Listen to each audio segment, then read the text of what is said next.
continue avec Stéphanie. Bonjour Stéphanie. Bonjour Emmanuel. Tu vas bien? Très bien, merci. Et toi aussi? Oui, ça va. Je suis ravie de t'interviewer puisque la dernière fois c'était inversé. C'était toi qui m'interviewais. C'est ça, ouais. J'étais plus à l'aise avant, je crois. Est-ce que tu peux te présenter s'il te plaît? Oui, alors je suis Stéphanie Malavier, j'ai 45 ans, j'ai une grande fille de 16 ans et je suis architecte des impossibles des créatrices et jeunes entrepreneuses. Ok, on reviendra sur ce qu'est cette définition un petit peu voilà, qui fait rêver. Est-ce que tu peux te présenter s'il te plaît et nous dire ce que tu faisais avant? Alors, avant, j'ai été fonctionnaire pendant 22 ans de ma vie, dans différents corps de l'État et des collectivités territoriales, où j'ai eu beaucoup de missions, beaucoup de chargés de mission, donc très indépendante, très freelance. Et puis, j'ai intégré un dernier organisme où j'ai organisé des formations, en fait, pour les managers, avec ma touche humaine, on va dire, avec beaucoup de coaching, beaucoup d'accompagnement. Et en fait, ça s'est mal terminé par un burn-out qui m'a fait bifurquer de voie professionnelle pour retourner à la voie que je fouille depuis 11 ans, qui est le développement personnel et notamment le mien. Ok, donc tu t'es intéressé il y a déjà pas mal de temps au développement personnel. Ouais. Donc c'est vraiment ce déclic-là, c'est vraiment le burn-out qui a tout changé dans ta vie? Alors, il a décidé que je devais me réorienter professionnellement, mais le développement personnel vivait à côté de mon emploi principal depuis 11 ans. Ok. Est-ce que tu peux nous expliquer du coup ce qu'est l'architecte des impossibles? Alors en fait, je m'occupe de ce que moi-même j'ai vécu, c'est-à-dire toutes les barrières mentales que j'avais dans ma tête. Je suis une ancienne très grave timide.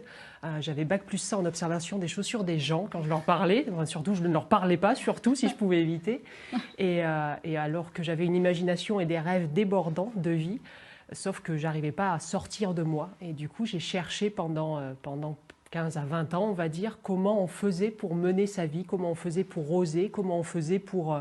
vivre. Ouais, pour vivre tout bêtement et se dire j'ai un rêve, comment je le crée dans la vie, quoi, et pas que dans ma tête. Et du coup, je me suis formée au coaching avec les neurosciences, le fonctionnement du cerveau. Ça m'a amené à toucher à plein d'autres choses, d'autres techniques. Après, c'est une boîte à outils, donc je ne vais pas forcément en parler. Mais j'ai réussi, moi, à vivre en dehors de moi. Et maintenant, je l'apporte aux femmes qui veulent créer leur entreprise. Parce que pour moi, une entreprise, c'est le prétexte de vivre sa vie et de s'accomplir, en fait. Ok. Est-ce que tu peux nous expliquer exactement comment tu accompagnes ces femmes? Ouais. Alors en fait, moi j'inverse les choses par rapport à beaucoup d'autres coachs, c'est-à-dire qu'il y a beaucoup de coachs qui disent on développe la confiance en soi pour que tu oses. Et en fait, moi j'inverse. C'est-à-dire que je fais agir et c'est ça qui fait développer la confiance en soi. Ouais, c'est pas C'est mal. qu'un résultat. Ouais, mais du coup c'est tellement atypique que ça fait un peu peur aussi. Ok. Comment tu trouves tes clientes alors du coup? Alors, mes clientes, c'est plutôt elles qui me trouvent, c'est-à-dire que pour l'instant, mon activité est à 95% en distanciel.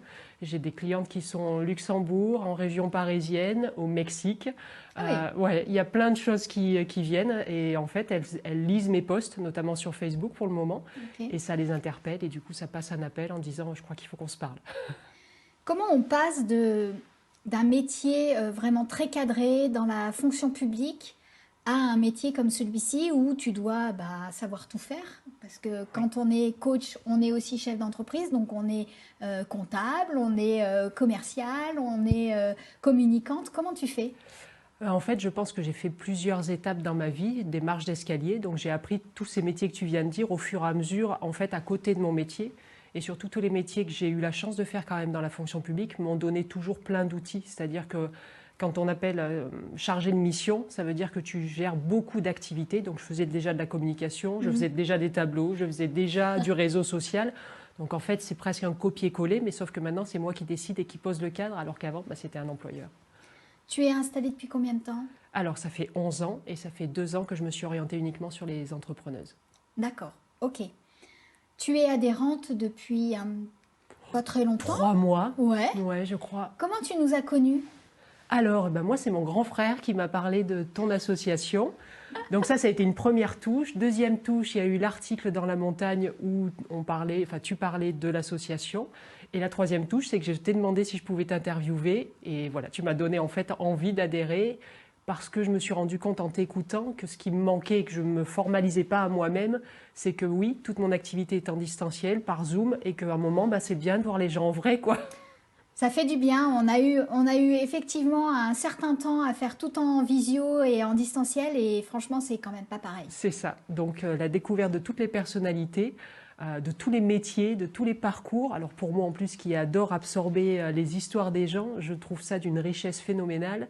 Et oui, enfin, je pense il y a aussi à co-construire ensemble. Donc pour l'instant, ça fait que 3 mois, donc j'ai pas co-construit grand-chose, même si j'ai rencontré déjà pas mal de gens C'est finalement. ce que j'allais dire. Qu'est-ce que ça t'a apporté jusque-là? Parce que tu as quand même fait quelques événements, tu es Ouais. déjà venu nous voir plusieurs fois. Hmm.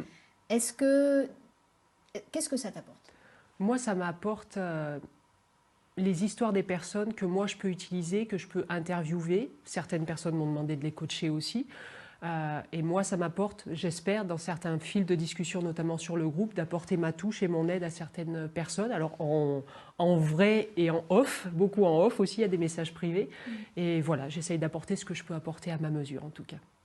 Est-ce que tu as envie d'ajouter quelque chose? Merci à toi de tout ce que tu fais, parce qu'on a l'impression que tu as 100 jambes, 100 têtes et 100 bras pour tout faire, Oui, alors que tu as ton propre métier à côté, donc bravo et merci. Merci beaucoup Stéphanie.